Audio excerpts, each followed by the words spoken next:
Pemirsa, kondisi ekonomi memaksa sejumlah perusahaan untuk mem-PHK karyawannya. Apa yang sebaiknya kita lakukan jika kita terkena PHK? Bersama saya Chandra Dewi, Anda menyaksikan Cerdas 5 Menit. Dan di studio Metro Manulife saat ini saya telah ditemani oleh Bapak Legowo Kusumonegoro, Presiden Direktur dari PT Manulife Asset Management Indonesia. Selamat pagi Pak Legowo. Selamat pagi Mbak Chandra. Pak Legowo, ini pemutusan hubungan kerja atau PHK bisa menimpa siapa saja ya Pak ya. Nah, kiranya apa yang sebaiknya dilakukan jika memang kita terkena PHK? Jadi PHK bisa menimpa siapa saja, baik karena kinerja kita dianggap kurang baik atau kurang memenuhi harapan dari perusahaan, maupun juga walaupun kita sudah bekerja baik, tetapi tekanan ekonomi membuat organisasi atau perusahaan kita terpaksa harus mengurangi karyawan. Jadi bisa kena siapa saja.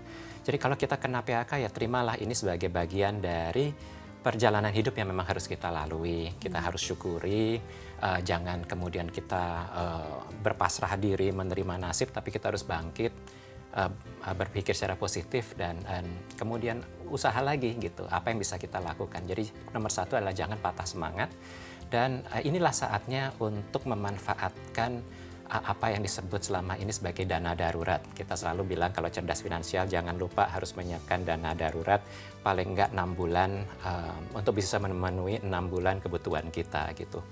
Dan kenapa butuh kita gunakan dana darurat ini? Karena biasanya kalau kita punya income atau penghasilan bulanan, karena kita PHK ini sekarang berhenti. Jadi saatnya untuk memanfaatkan apa yang ada. Bagaimana caranya kalau begitu memanfaatkan dana darurat yang kita miliki sehingga paling tidak ini kebutuhan rumah tangga bisa tercukupi hingga kita mendapatkan pekerjaan kembali, Pak? Nah, apa yang harus kita lakukan untuk memanfaatkan itu adalah membuat prioritas. Jadi jangan gunakan uang itu untuk hal-hal yang tidak perlu.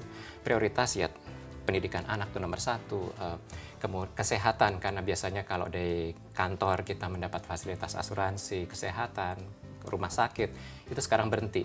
Nah ini dana darurat harus bisa dimanfaatkan untuk itu. Dan kalau kita masih belum punya asuransi sendiri ya kita harus beli juga asuransi untuk menutupi diri kita dan keluarga. Nah gunakanlah itu dari dana darurat ditambah dengan uang pesangon yang ada dari perusahaan itu bisa menambah.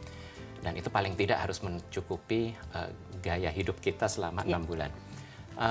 Gaya hidup tentunya harus ditekan serendah mungkin, ikat pinggang kencang-kencang, jangan menggunakan atau uang tersebut untuk hal-hal yang tidak perlu. Itu sih, Mbak. Oke, tapi kiranya ini jika kita tidak memiliki dana darurat, tidak mempersiapkannya terlebih dahulu ini Pak, lalu bagaimana dong? Hanya mengandalkan pesangon, cukup tidak? Cukup tidak cukup itu tergantung karena uang pesangon tergantung masa kerja individu ya, jadi jumlahnya beda-beda. Yang saya harus ingatkan adalah walaupun tidak cukup adalah nomor satu jangan berhutang. Jadi kalau tidak cukup atau tidak ada dana darurat yang sangat disayangkan harusnya punya, maka kita harus memanfaatkan apa yang ada, mencairkan apa yang ada. Kalau kita punya kendaraan, motor, mobil ataupun rumah, dicairkan supaya itu bisa menjadi uang untuk kehidupan kita bulanan. Kalau rumah kita masih dicicil, ya kalau rumah cuma satu ditinggali ya mungkin mau nggak mau kita harus mempertahankan itu saat terakhir. Tapi kalau kita punya sesuatu hal lain, aset tetap yang bisa dicairkan, kita jual saja. Oke, kiranya Pak Legowo barangkali bisa diberikan tips bagi pemirsa cara bijak untuk memanfaatkan pesangon yang diberikan oleh perusahaan. Benar-benar dimanfaatkan. Saya tidak terlalu sarankan untuk membuat uang itu untuk modal usaha, karena apalagi kalau kita tidak punya pengalaman, kita kalau mau usaha itu harus punya pengalaman, punya modal kerja juga, dan punya niat yang benar-benar tulus, benar-benar mau bisa untuk usaha. Yang saya nomor satu ingatkan adalah segera bangkit, gitu. Jangan kemudian kita tenggelam, segera bangkit, move on, kita cari kerja lagi yang halal apapun. Manfaatkan benar dana darurat dan pesangon itu sebaik-baiknya, gunakan hanya untuk prioritas saja. Oke, yang pasti tentunya dana tersebut harus kita pikirkan terlebih dahulu ya Pak ya sebelum kita mengeluarkannya. Dan jangan hutang. Gaya hidup bagaimana? Gaya hidup tentunya harus diturunkan, ikat pinggang kencang dan jangan berhutang.